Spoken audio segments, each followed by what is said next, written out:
So I have the book, just finished reading it. Excellent cover, like the color of the font. I really enjoyed it. And I really enjoyed how the book opened. It opens in a really interesting way, actually, in the second person. So I kind of want to open the interview in the same way, because you talk about this epiphany you had politically, socio-politically, how for years you weren't very politically active or even aware. And then you kind of, when you got into it, you got into it, you like dove in very excitedly. So I'd love to start by talking about what this epiphany was, because it seems like you've always been kind of searching for meaning and purpose in life, and this was the path you went down. Well, yeah, I guess it was the moment. We're doing the river tour in Europe, and we finally had some success on our fifth album, longer than it takes most people. At that point, I'd been playing for 15 years. And a kid asked me why we're putting missiles in his country, in Germany. So of course I thought, what a ridiculous question, and just kind of disregarded him and thought he was just another loony, that I run into as I explore every city that we tour. And but the question never left my mind, for weeks. And then I realized, oh my God, I'm an American. Something that had never occurred to me before. This guy, this kid from Germany, wasn't looking at me like a rock and roll guy or a factory worker or Republican or Democrat. He was looking at me as an American. And that was an epiphany to realize, if we are a democracy, which of course I found out later that we're not, but if we're mostly a democracy, we have obligations and responsibilities as citizens, and in fact, are responsible for what our government does. And I thought, well, maybe I am putting missiles in this country. I wonder what else I'm doing. So I started reading books, every book I could find about our foreign policy since World War II. And I found out that we were not the heroes of democracy I thought we were, and not always on the good guys' side. And so I thought, well, somebody should talk about this, because in that particular era, the Reagan era, here's Ronald Reagan, everybody's happy cowboy grandfather, extraordinarily popular, and meanwhile, committing crimes all over the world with our tax dollars, So I thought, well, everybody needs an identity, and that'll be mine. I'll be the political guy for a while and see what happens. And I jumped in. I think it's interesting. I actually want to thank you, because there is a lot of revisionist history and deification when it comes to Reagan. A lot of people just like look back at him as he was some kind of saint. And I mean, obviously he was not. I mean, the AIDS crisis alone, is a very dark mark on his record. But yeah, do you have any thoughts about why? Was it, I guess it must have been very unpopular at the time to speak out about Reagan then, and now it probably still doesn't jibe with a lot of people. Yeah, I really didn't. The American journalists in general, with a few exceptions, basically didn't get what I was doing. So I spent most of the 80s in Europe, where their rock journalists were as politically aware and astute as our political journalists, So they really could appreciate what I was doing, and America really didn't,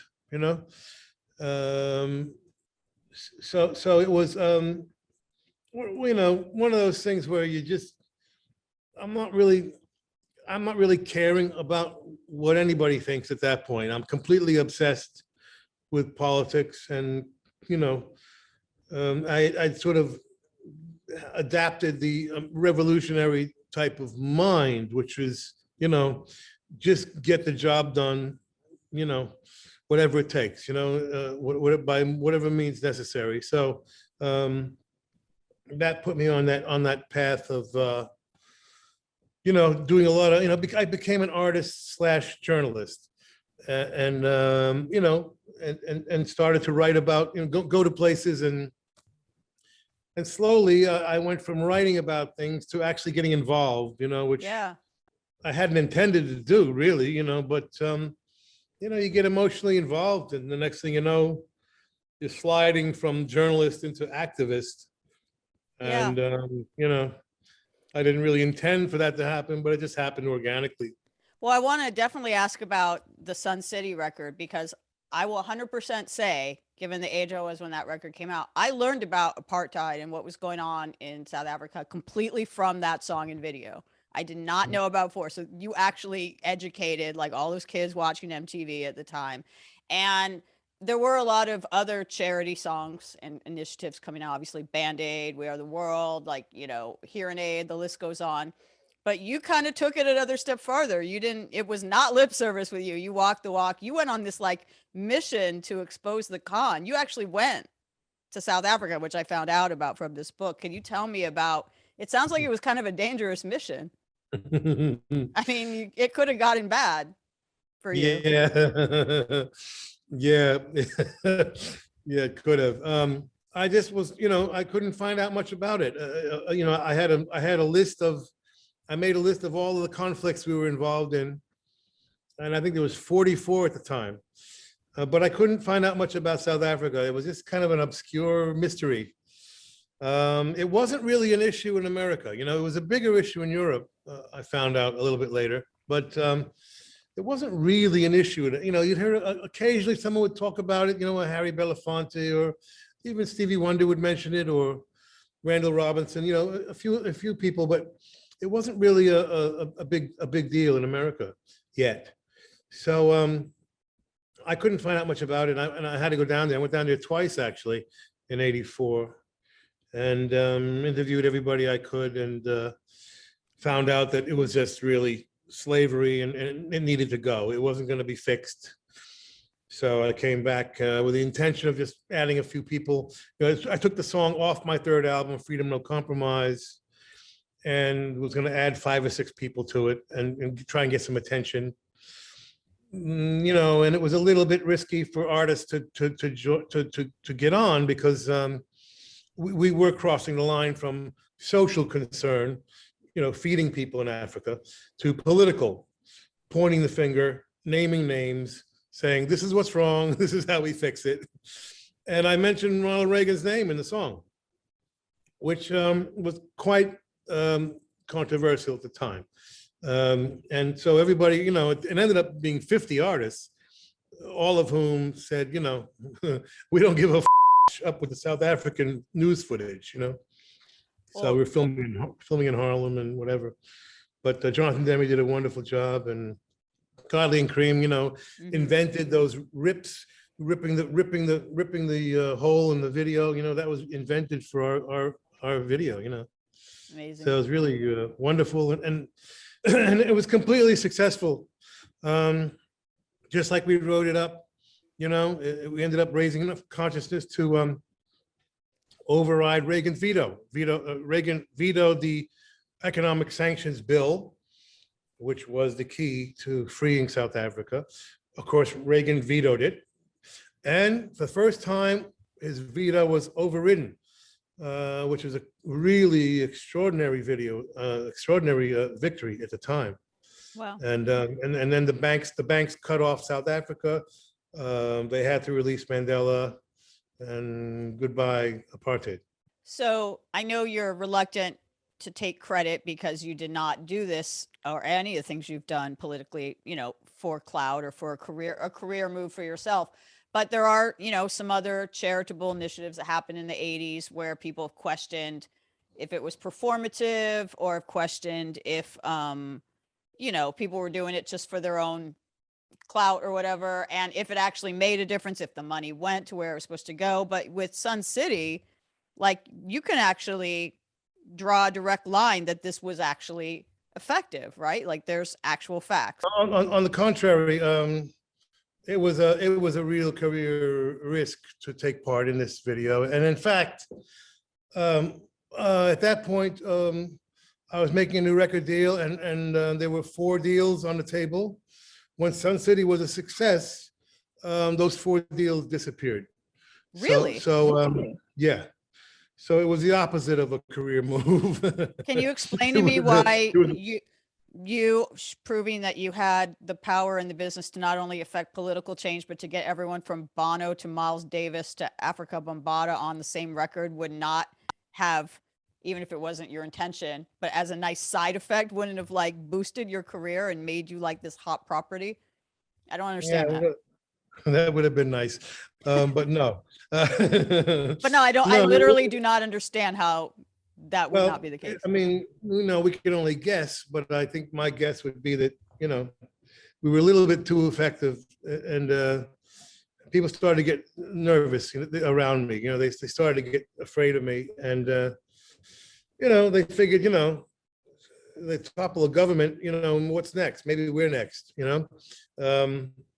I really had a big mouth in those days, and I wasn't afraid to use it. So, corporations were not that, not that comfortable with me, So it might have been that, because when you start to become a threat like that, you never know what's next. The South African record company, of EMI had really tried to stop the record. They threatened everybody, and threatened the entire EMI company, and Bruce Lundvall, bless him, withstood the threats. Now, and he soon after that left the company, and I wonder if it was our fault, but he ended up in a good place where he wanted to be, which was running Blue Note, because he was always a jazz guy. So I think that ended up fine. But I'll always wonder if they let him go because he put our record out. Who knows? You just kind of do these things and you move on, man. Well, you talk repeatedly in your book, Unrequited Infatuations, about when you did political things, whether it was Sun City or like the 5-album arc that you did after you had this epiphany we were talking about. You repeatedly talk about you having these crises in your brain where you were like, I've blown it. This is career suicide. I'm persona non grata, etc. Like, I guess it's a 2-part question. Why did you think that? And why did you keep going despite thinking that? Well, at the point where I was on the flight to South Africa, actually, my second record, Voice of America, had come out, and I was about to do the research for South Africa. And I'd always been a very nervous flyer. I never liked flying. I was very, very nervous about it. And on the flight, again, a bit of a revelation hit me, that I'd basically blown my life, by walking away from the E Street Band, something that I'd worked towards for 15 years. And we finally had some success with The River, the first thing I co-produced, and then Born in the USA, which I also co-produced, and I left before that tour. And I, spent my entire life in that direction, hoping to make a living playing rock and roll. And finally, I do it, and I walked away from it, and it occurred to me that I'd blown my life. And so all my fear left me at that point, completely.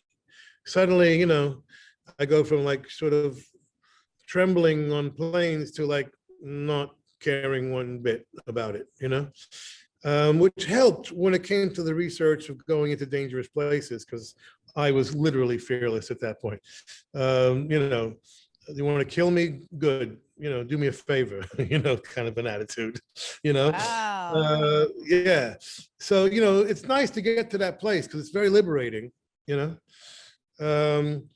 But I wasn't quite ready to commit suicide in the obvious way. I Good. kind of addressed Glad. this and I have a song called Guns, Drugs, and Gasoline, where I actually talk about this. But I wasn't really, instead of taking that sort of suicidal, giving up sort of attitude, I thought, well, I'm committed to this political thing now. I'm really jumping in, I have to be 100% committed to this because this is all I've got left, So, Mm. so that really helped focus, your mind on what you're doing.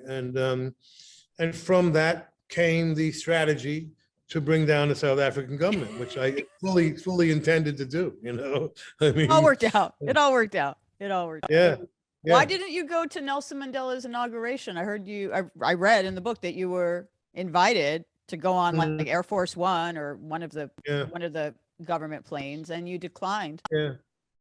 Yeah, at that point, I just felt like I'm not. I don't enjoy taking credit for this, or the whole aspect of supporting apartheid was embarrassing to me. That's why I did everything I could to get rid of it. It was just an embarrassment, frankly. And we were speaking for Mandela and the ANC and the people of South Africa because they couldn't speak on their own. Okay, so once he came out of jail, I was done. I'm like, go to the source. Don't talk to me anymore. Okay, I'm not speaking for the man anymore. Go talk to him. And that's how I felt about going down there. I'm like, I'm not going to stand there and take credit for something that should never have had to take place. We shouldn't have had to tear down apartheid and change our government's, policy of supporting slavery. You know what I mean? We shouldn't have had to do that. That was embarrassing. So I wasn't about to sort of say, oh, aren't I a hero?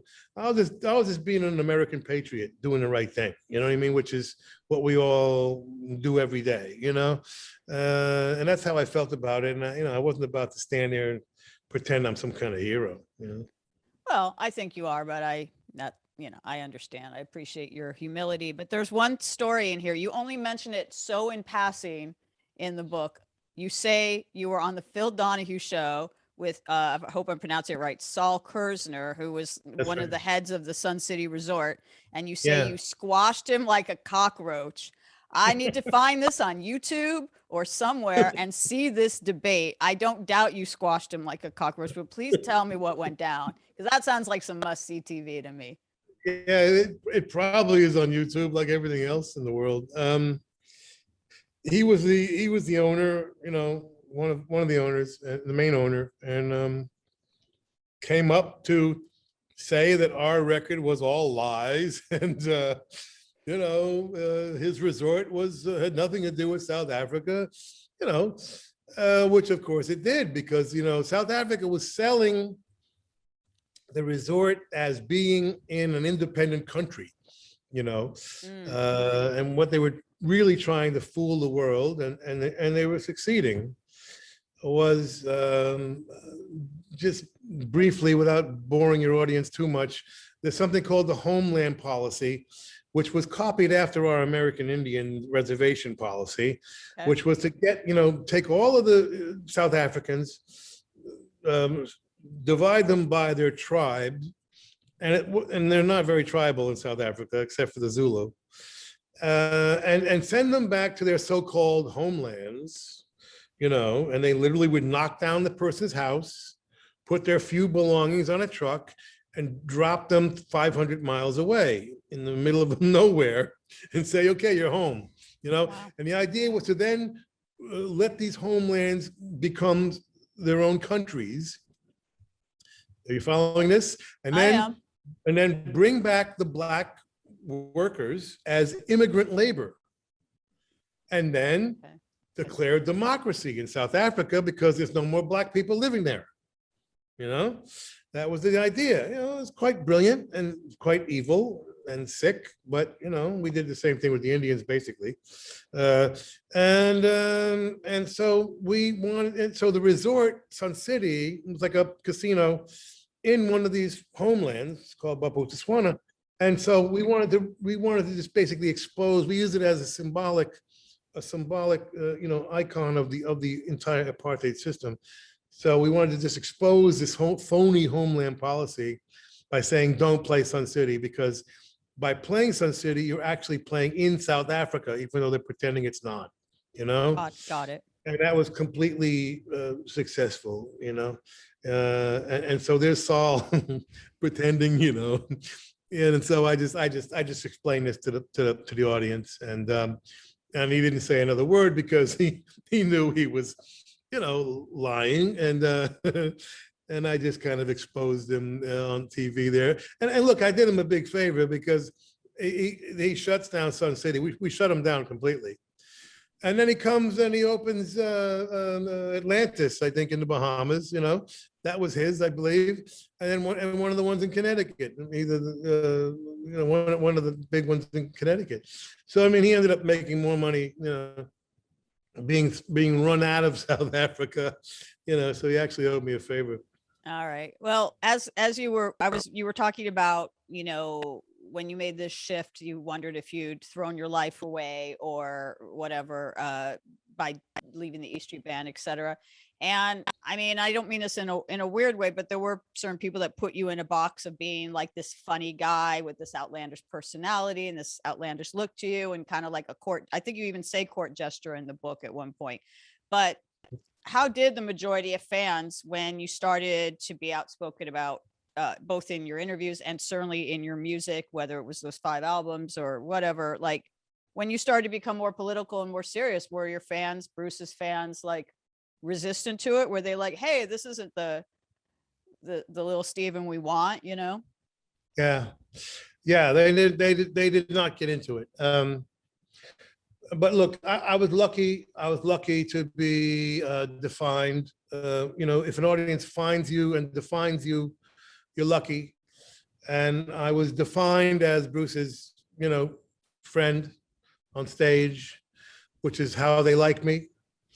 I was extremely fortunate to also be accepted as an actor completely, which happens very rarely.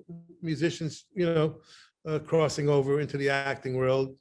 So I was way ahead of the game by being defined twice, if you will, and accepted twice. So, asking a third time to accept me as an artist, and a political artist, no less, was one request too many, and the audience, they never did come, Never? You think you would say never? No, I just did 2 tours, 17, 18, and 19, coming back after a mere 30 years. And, one of the greatest bands ever assembled. I don't know, we might have averaged 1,000 people a night. We didn't get 1% of the E Street audience, not 1%, and not 1% or 1% of the Sopranos audience, which just shows you that, things, the audiences don't cross over necessarily, and that's not their fault, it's just that they like you in one place and doing one thing, whether it's, in my case, 2 things, which is already lucky. And, to start all over again from scratch and say, well, guess what? I'm an artist also. And I got this really cool music and I got this really cool band, and you're probably going to like it if you come. And everybody who did come did like it, and nobody ever left one of our shows. And we had to win them over one song at a time because I didn't have any hits. I've never had a hit, So it was really an odd sort of scenario, but I loved it. I mean, I love reconnecting with my life's work, which I literally abandoned for 30 years once I started acting, and then Bruce put the band together, and before you know it, decades go by. But I reconnected with my own work and ended up making 2 new albums, one of which was all new material. And that was a gift from the gods. I mean, I didn't expect to come back into the business at all, really, Oh, wow. So, It is weird to me because I do follow you on Twitter and, obviously you're outspoken on Twitter. You tweet about whatever, but like, sometimes you get into it with people or people get mad at what you tweet about. And I'm like, why are you following him on Twitter? Have you not figured out by now what this guy is about after like, 40 years or whatever? Like, why are you getting upset that he's tweeting about, issues of the day or whatever, or speaking his mind? Like, it's bizarre to me that people would still be mad about that. the Twitterverse is a trip and a half, isn't it? Yeah. Look, it's kind of ridiculous, obviously, but I can't get over the fact that you can literally talk to, anybody in the world, just like that. I'm old school enough where I'm still very impressed by the Twitterverse, the world of Twitter. And yeah, occasionally you get in trouble because, there's a lot of psychos and weirdos and, there's people looking for trouble in that world. But occasionally, you'll have a legitimate conversation with somebody, which I am still old school enough to be impressed by. You can talk to somebody in Ireland or Spain or Japan or and it's just kind of a miracle in a way, and I can't quite I can't disregard it and say, who needs this, I may someday, but at this point I still, even though I get in trouble now and then, I still am quite impressed by the whole miraculous technology of it, It would have been interesting if social media had existed during all this time that we are talking about when you were first starting to become political in your art and, with Sun City and with the albums like Voice of America. I wonder what it would have been like to spread the word back then that way. Yeah, that's an interesting thought, I don't know. I don't know. I probably wouldn't have gotten a record deal at all at that point. Maybe it's for the best. Well, you were talking about how, you've redefined yourself, E Street Band, actor, artist, with levels of acceptance for all three. I've asked you this before. I asked you this last time I interviewed you. I'm going to ask you again. Would you ever go into politics? This would not be some novelty celebrity candidacy like some others, like the ones we just had in California just now. You walk the walk, you talk the talk, you go into South Africa and on missions, you know what you're doing. Like, I feel like it would be a logical thing for you to do. And I know you've been resistant to it, but I mean, I really think you'd actually be good at it. No, thank you. I look, I through the years, I found myself in this weird position of having a huge overhead because I get involved in things and they're not necessarily paid for, and they don't necessarily break even, and they don't make much revenue, but they become important.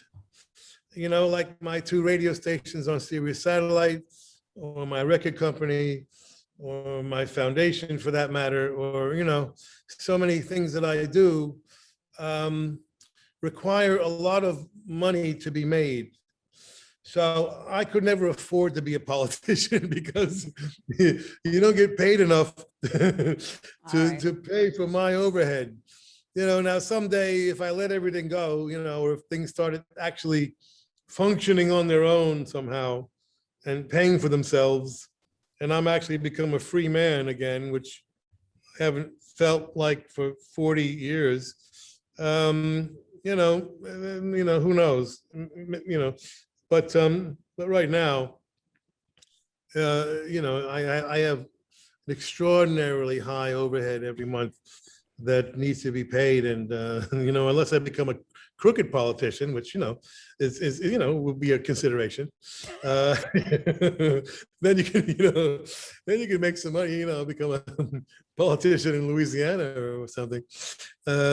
but no, it's just not, it's not possible. No. See, one of the reasons why I legitimately ask it and don't just ask it as like a funny haha question is one of the chapters in this book, you actually have like a full on like syllabus.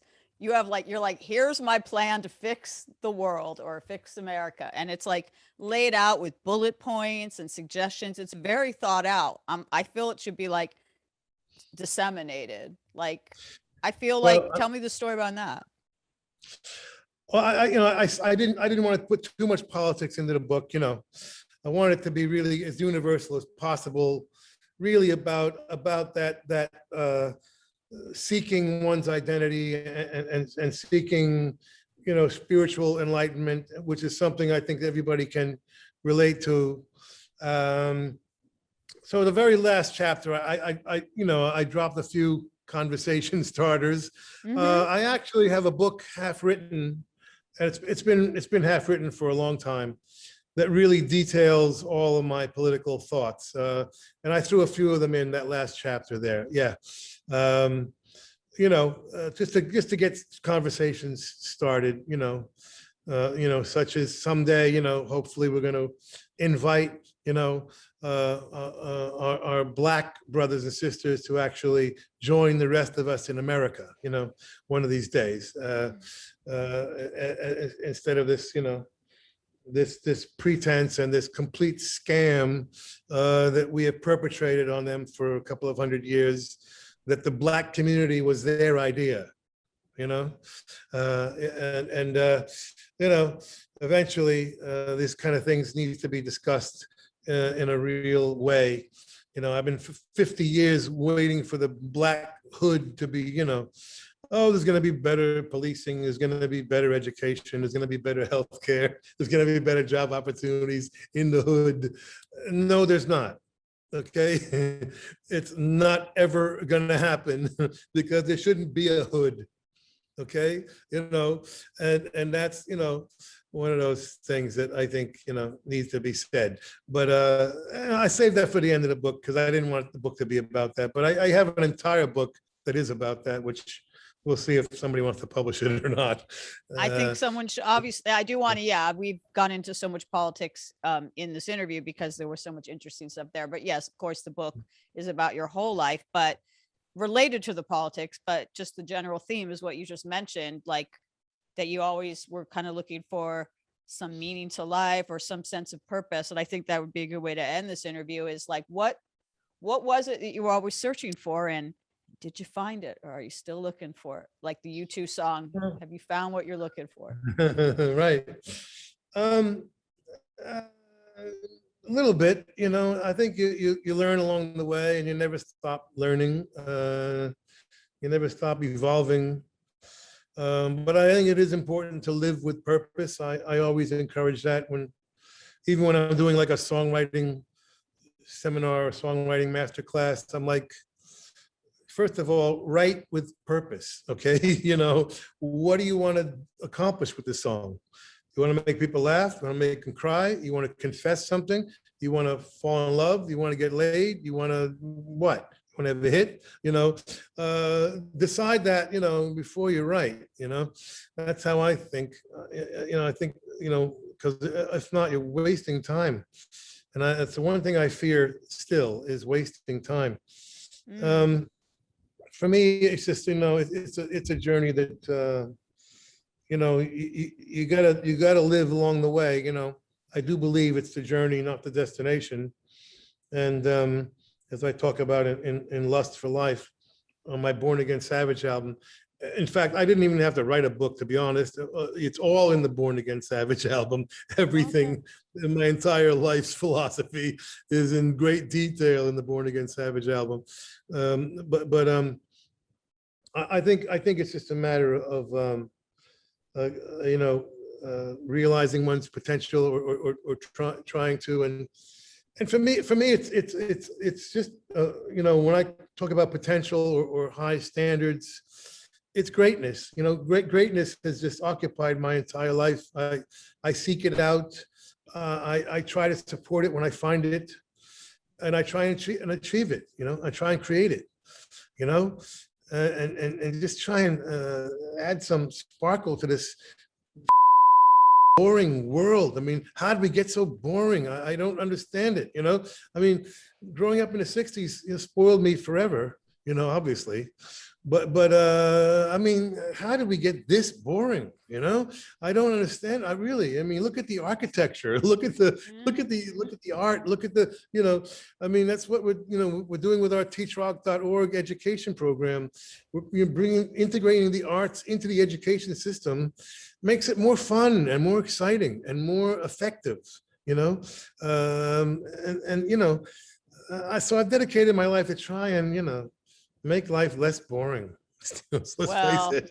That's you, what it comes sir, down to.